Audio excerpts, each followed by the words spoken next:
Can this be the 50? 187 রানের লিডে বাংলাদেশ দল, হাতে 7টা উইকেট। 4 নম্বর দিনের গল্পটা একটু করে রাখতে চাই। শুরুতেই দ্বিতীয় ইনিংসের ব্যাটিং প্রসঙ্গে আসি। সাদমান এই ওপেনার চট্টগ্রামে জিম্বাবুয়ের সঙ্গে দারুণ একটা সেঞ্চুরি পেয়েছিলেন, তারপরে এই গলের প্রথম ইনিংসে বড় রান পাননি, তবে দ্বিতীয় ইনিংসে 74 রানের একটা ঝকঝকে ইনিংস, ঠিক টিপিক্যাল সাদমানের মতো। একটু সময় নিয়েছেন শুরুতে, তারপর ঠিকঠাক দারুণ ব্যাটিং। সাদমান এমন একজন ওপেনার, তিনি সবসময় উইকেটে থাকতে বেশি পছন্দ করেন। বাংলাদেশি ওপেনারদের ক্ষেত্রে যেটা আগে হতো যে লম্বা সময় তারা উইকেটে থাকতে পারতেন না, তবে সাদমান সেই আক্ষেপ একটু দূর করেছেন। তিনি লম্বা সময় উইকেটে থাকতে পছন্দ করেন। আর যেহেতু এর আগের টেস্টে জিম্বাবুয়ের সঙ্গে দারুণ একটা সেঞ্চুরি পেয়েছিলেন, আজকেও হয়তো অনেকে আশা করেছিলেন যেহেতু 70 রান পার করলেন হয়তো একটা সেঞ্চুরি তার ব্যাটে দেখা যাবে, তবে আক্ষেপের একটা আউট সাদমানের।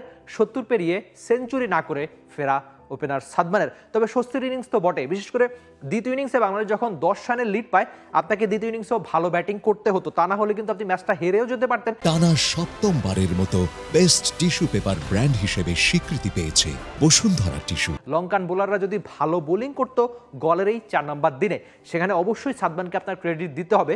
এক ওপেনারকে ক্রেডিট দিলে আরেক ওপেনারকে হয়তো আপনি একটু দোষ দিতে চাইবেন, সেটা হচ্ছে ওপেনার এনামুল হক বিজয়, যিনি ঘরোয়া ক্রিকেটে রীতিমতো রান বন্যা বইয়ে দেন। আপনি হয়তো বিজয়ের 50টা সেঞ্চুরির কথা বলতে পারেন, স্বীকৃত ক্রিকেটে সব মিলে তিনি করেছেন, যার মধ্যে ঘরোয়া ক্রিকেটাই অনেক বেশি। সবশেষ ঢাকা লিগ, সবশেষ কেন বলছি, প্রত্যেকটা ঢাকা লিগের মৌসুমে তিনি দারুণ ক্রিকেটটা খেলে থাকেন। তবে ডিপিএলে রান করলেও ডিপিএল আর এই আন্তর্জাতিক ক্রিকেট বা এই টেস্ট ক্রিকেটের পার্থক্য কতখানি সেটা বোধ করি এনামুল হক বিজয় আরেকবার টের পেয়েছিলেন। প্রথম ইনিংসে খুব দ্রুতই তিনি ফিরেছিলেন, দ্বিতীয় ইনিংসেও অনেকটা একই গল্প। সামনে যে বাংলাদেশ দ্বিতীয় টেস্ট কলম্বোতে খেলবে, সেখানে কি এনামুল হক বিজয় কি সুযোগ পাবে কিনা বা সুযোগ পাওয়া উচিত কিনা, সেসব নিয়ে অবশ্যই আপনি আপনার মন্তব্য জানিয়ে দিতে পারবেন। আমরা আমাদের ক্যাপ্টেন মানে নাজমুল শান্তর ব্যাটিংয়ে একটু ফিরতে চাই। দ্বিতীয় ইনিংসে বাংলাদেশের ব্যাটিংয়ের গল্পে যদি আপনি ফিরেন, তাহলে সেখানে কিন্তু বাংলাদেশ ক্যাপ্টেন দারুণ ব্যাটিং করেছেন। প্রথম ইনিংসে যিনি ঝকঝকে একটা সেঞ্চুরি করেছেন, দ্বিতীয় ইনিংসেও একটা দারুণ 50, যদিও একটু রয়েস হয়ে তার স্ট্রাইক রেট 49, সে কথায় বলে বাংলাদেশ কি জেতার জন্য খেলবে কিনা বা জেতার জন্য কত রান বাংলাদেশের সেফ, সেসব নিয়ে আমরা আলোচনা করব বা সেসব নিয়ে আপনি আপনার মন্তব্য জানিয়ে দিতে পারেন।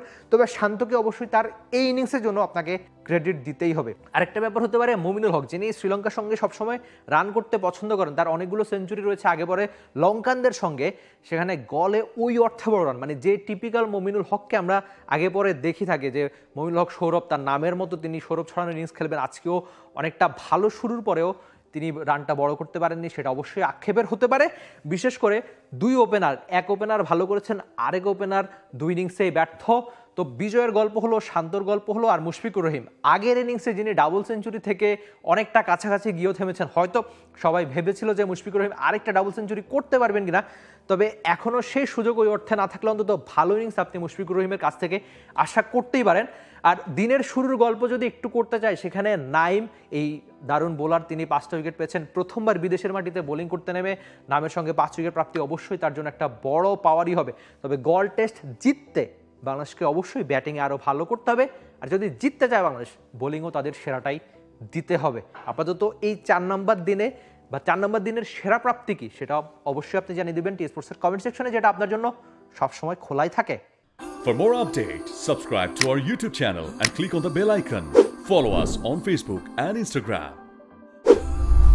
Download T-Sports app to enjoy exciting games and highlights.